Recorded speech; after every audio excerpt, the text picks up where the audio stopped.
अचानक ही आप उम्मीदवार खड़े करने का फैसला हाँ। कितने दिनों में और क्यों और कैसे लिया गया?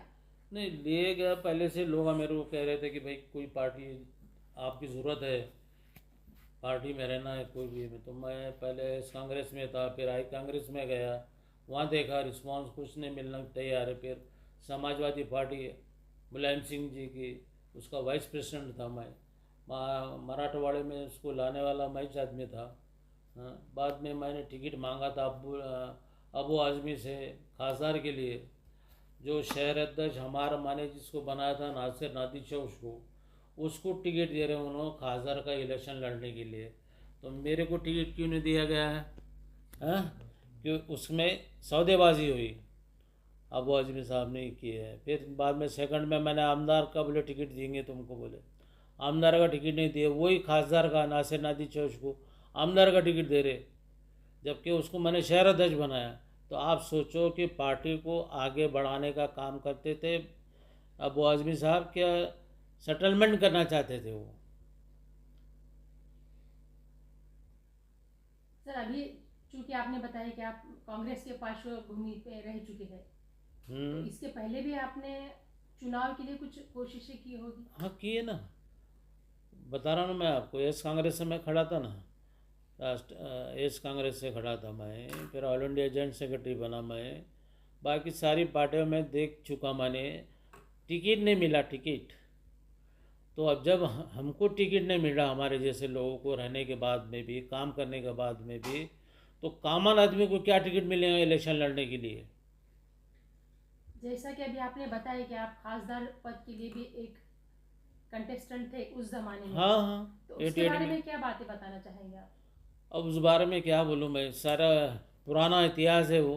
अभी नए इतिहास की बात करो, अभी नया 2024 चल रहा, उसकी बात करो। पुराने इतिहास तो बोलेंगे तो बहुत कुछ है पुराने इतिहास में। अब देखा जाए तो मैं ये बोल सकता हूँ, मैं अब्दुल रहमान अंतुले मुख्यमंत्री थे इस महाराष्ट्र के। बाद में वो मुख्यमंत्री से हटने के बाद में औरंगाबाद शहर से लोकसभा का इलेक्शन लड़ने को यहाँ से खड़े थे वो। तो लोकसभा का इलेक्शन जबकि किसको यहाँ चुनाया गया, अंतुले को गिराया गया है, चंद्रकांत खरे को चुन के लाया गया है। क्यों? कि यहाँ की गठबाजी बहुत खतरनाक है, औरंगाबाद शहर की, संभाजी नगर की।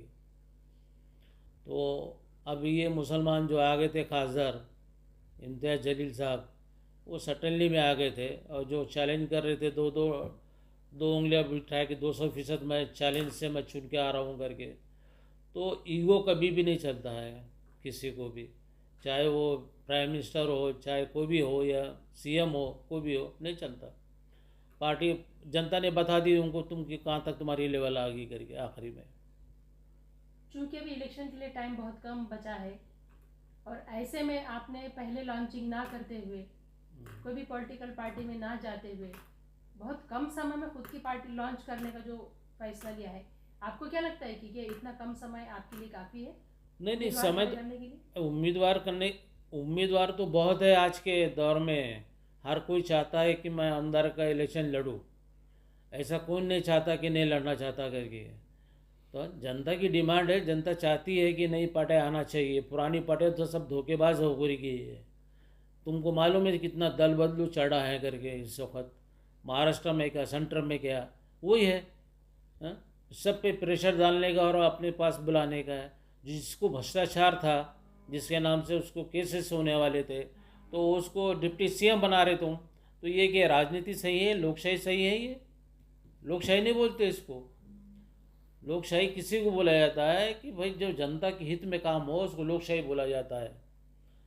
इस देश में लोकशाही महात्मा गांधी जी ने स्टार्ट की है, बाबा साहब अम्बेडकर ने घटना लिखी है। सबको संविधान के हिसाब से सबको जीने का हक है।